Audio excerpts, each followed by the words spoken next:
23. Seguimos con flujo de carga y ahora seguimos en el tema 7. Vemos ahorita en esta clase vemos los modelos de las barras para luego meternos con los dos métodos de resolución de las ecuaciones de flujo de carga.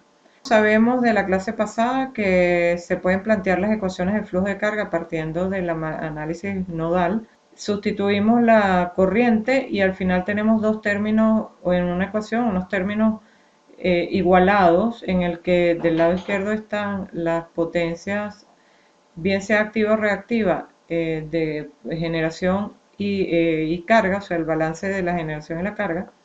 Y en el lado derecho está todos aquellos flujos de potencia que se conectan con otras barras del sistema a través de una admitancia. Recuerden que en el balance de potencia necesitamos tener un equilibrio, o sea, si sumamos algebraicamente todas las potencias que entran y salen de un nodo o de una barra, tiene que dar igual a cero, y esa es estas ecuaciones que tenemos escritas aquí en dos formas. Esta que es más sencilla y esta en la que sacamos el término de la diagonal de Y, lo sacamos fuera de la sumatoria y lo ponemos aparte, pero al final son las mismas ecuaciones. Necesitamos, para poder decir que conocemos el sistema, que lo podemos analizar, necesitamos saber en cada barra la potencia generada, puede ser igual a cero, tanto activa como reactiva, la potencia de la carga, tanto activa como reactiva, que también puede ser igual a cero si no hay carga conectada a la barra, el módulo del voltaje y el ángulo del voltaje de esa barra. Entonces, para definir los tipos de barra, hay unas condiciones. Solamente va a haber una barra de referencia o slack, como se llamaría en inglés. Si hay generadores conectados a la barra es una barra PV, porque recuerden que el generador controla tanto voltaje, el módulo del voltaje, como la potencia activa. Todas las demás barras, si no son referencia o no son PV, son PQ. Eso es lo normal. Entonces, la barra slack o swing o de referencia es una barra que permite ajustar la potencia generada, tanto activa como reactiva. Se fija su voltaje, su módulo del voltaje en 1 por unidad o en el valor que nos digan, no tiene por qué ser 1. Y el ángulo se fija en 0, es la barra de referencia. ¿Qué se va a calcular?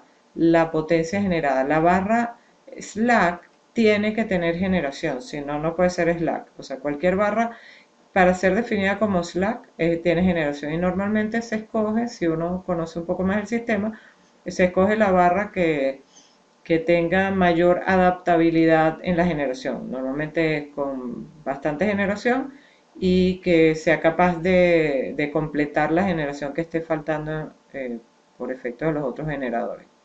Normalmente, bueno, se le asigna el tipo 1, pero no necesariamente es la barra identificada en el sistema como la número 1, a menos de que tenga otro nombre. Luego están las barras de carga o barras PQ, son casi todas las barras del sistema. No tienen ninguna generación conectada, por lo que P y G, P generada y Q generada son igual a 0. Se calcula el módulo del voltaje y el ángulo.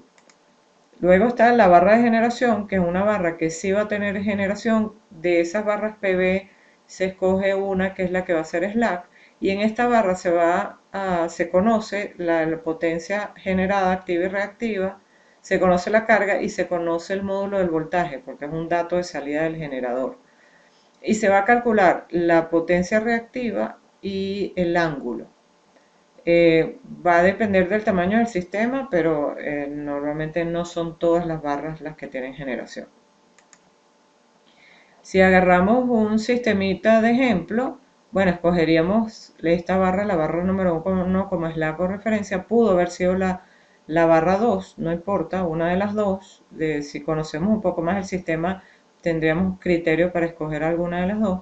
Y después las otras dos son barras PQ o barras de carga. ¿Por qué? Porque solamente tienen cosas conectadas allí, tienen enlaces, o sea, líneas, y carga, pero no tienen generación. ¿Okay? En este caso, Esto es un banco de condensadores, no es un generador sincrónico, entonces no se considera generación.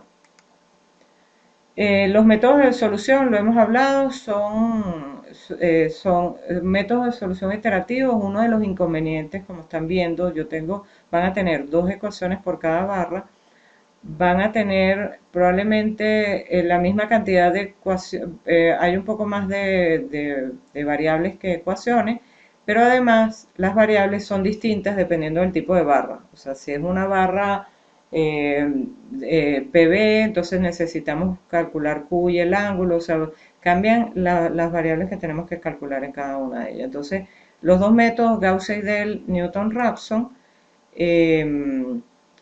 estos métodos son iterativos, lo que se hace es llegar a la solución más aproximada posible.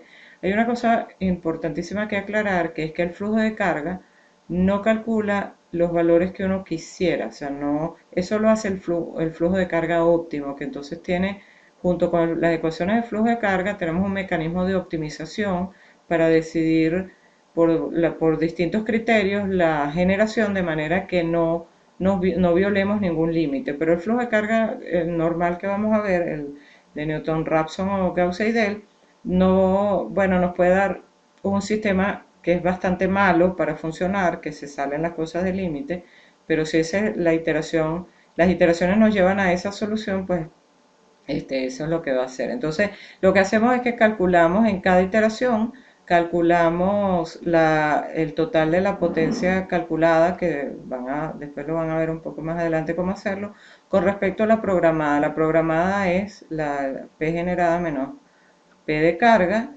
para cada una de las barras. Esto puede ser igual a cero si es una barra que no tiene ni carga ni generación. Y ahí le restamos el valor que obtuvimos de la iteración de las potencias, en la diferencia de potencia. Y una vez que llegamos a un valor aceptable de este delta de P o delta de Q, entonces paramos y terminamos. ¿Ok? Eso, estos métodos, o sea, una forma de saber si la iteración terminó es porque como tenemos muchas barras, puede ser que hayamos llegado al valor ideal en una barra, pero en la otra no, y entonces hacemos lo que hacemos a veces una sumatoria de los errores y vemos si esos errores superan un límite un límite establecido. Bien, sabemos entonces que la PI calculado y QI calculado son los datos que nos están dando el sistema y los delta PI y delta QI tendrían que acercarse a cero, pero inclusive por aproximaciones no lo vamos a tener igual a cero, entonces ponemos un valor permitido para aceptar esa iteración. La clase que viene vamos a ver el método Newton-Raphson, vamos a tratar de ver si lo cubrimos en una sola clase o tenemos que hacer varias clases, varios videos, pero hay mucho que hablar sobre el método de Newton-Raphson particularmente y el de Gauss-Seidel también, pero Newton-Raphson nos va a ocupar un poquito de tiempo. Ok, bueno, gracias, ya saben, si tienen dudas, no dejen de asistir a la clase.